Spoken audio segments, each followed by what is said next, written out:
Assalamualaikum warahmatullahi wabarakatuh. Di sini kita akan menghitung rincian minggu efektif. Untuk menghitung minggu efektif, maka kita perlu menyiapkan kalender pendidikan. Seperti pada video sebelumnya sudah diingatkan untuk menyiapkan kalender pendidikan. Mudah-mudahan semuanya sudah menyiapkan kalender pendidikan.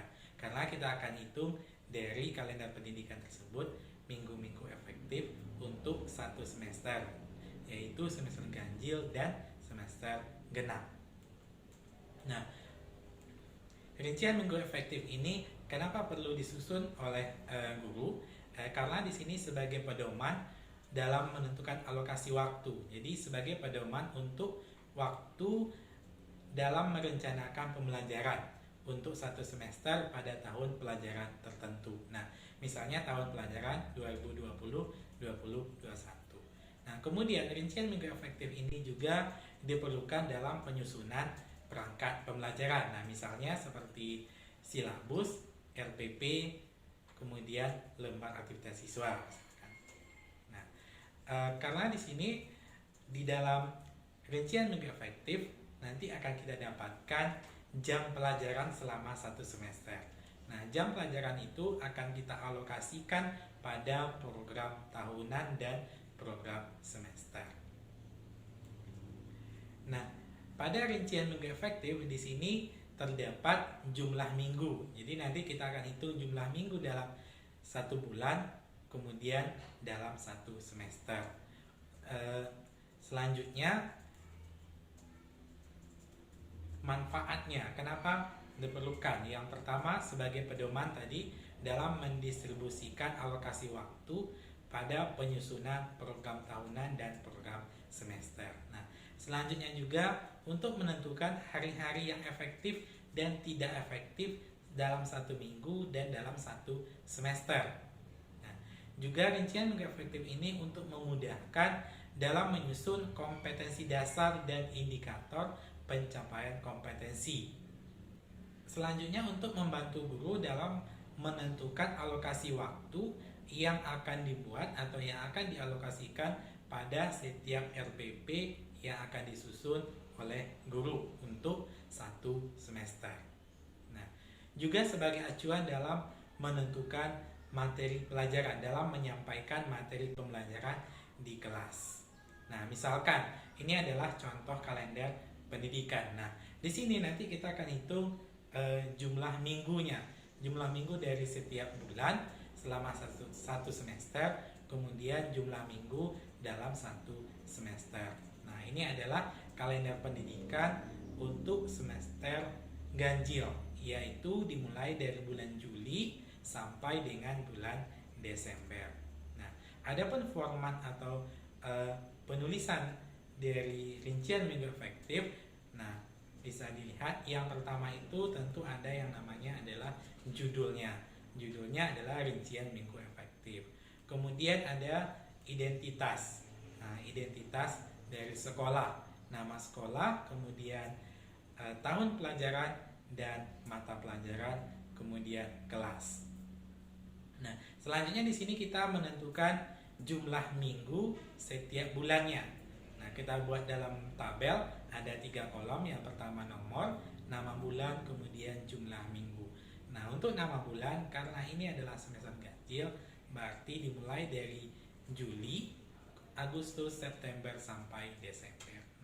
Selanjutnya kita hitung pada bulan Juli. Pada bulan Juli itu ada berapa minggu? Kita lihat pada kalender pendidikan tadi, jumlah minggu masing-masing bulannya. Misalnya untuk bulan Juli. Untuk bulan Juli kita hitung jumlah minggunya. Di sini diperoleh 5 minggu, kemudian bulan Agustus 4 minggu, dan seterusnya sampai bulan Desember. Sehingga dijumlahkan ada 28 minggu. Artinya pada semester ganjil terdapat 28 minggu. Dalam menghitung jumlah minggu setiap bulan, misalkan ada yang minggunya itu hanya 3 hari. Maka jika dalam satu minggu itu 3 hari, itu kita hitung satu minggu efektif. Untuk berikutnya kita akan lihat minggu-minggu yang tidak efektif dari 28 minggu tadi untuk satu semester. pada kalender pendidikan sudah dituliskan minggu-minggu yang tidak efektifnya. Kita tinggal lihat, misalnya pada bulan Juli, di sana ada libur kenaikan kelas, yaitu 1 minggu. Kemudian ada kegiatan awal masuk sekolah. Nah, di sana masih belum efektif karena ada kegiatan masa orientasi. Berarti pada bulan Juli ada 2 minggu yang tidak efektif. Nah, pada bulan Agustus tidak ada.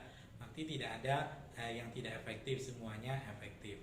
Nah, kemudian pada bulan September. Nah, pada bulan September di sini ada ujian tengah semester 1 minggu, berarti juga terhitung sebagai minggu yang tidak efektif. Nah, selanjutnya pada Oktober dan November juga tidak ada yang tidak efektifnya, semuanya efektif. Kemudian di bulan Desember.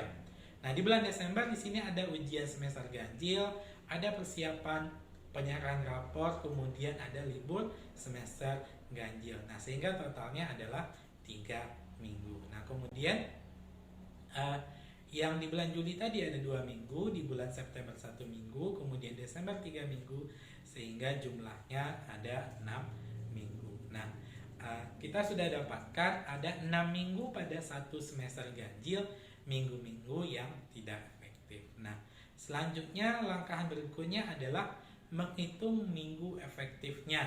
Nah, kita tinggal kurangkan jumlah minggu dalam satu semester ganjil tadi, yaitu 28 minggu, kemudian jumlah minggu yang tidak efektifnya ada 6 minggu. Nah, 28 dikurang 6 berarti ada 22 minggu. Nah, artinya pada satu semester ganjil ada 22 minggu yang efektif untuk melakukan proses belajar mengajar. Nah, berikutnya untuk jumlah jam pelajarannya. Nah, misalkan untuk matematika itu selama 1 minggu akan ada 4 jam pelajaran. Nah, umumnya setiap sekolah menggunakan 4 jam pelajaran untuk mata pelajaran matematikanya. Nah, sehingga dalam satu semester 22 minggu dikali 4 jam pelajaran, berarti 88 jam pelajaran satu semester. Nah, yang 88 jam pelajaran inilah nantinya akan kita alokasikan untuk masing-masing kompetensi dasar yang akan kita susun pada program tahunan.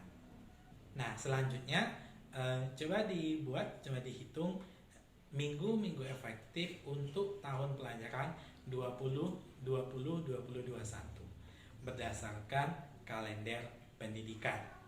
Kemudian tugas tersebut dikumpulkan pada pertemuan selanjutnya melalui Google Form dengan linknya yang telah diberikan.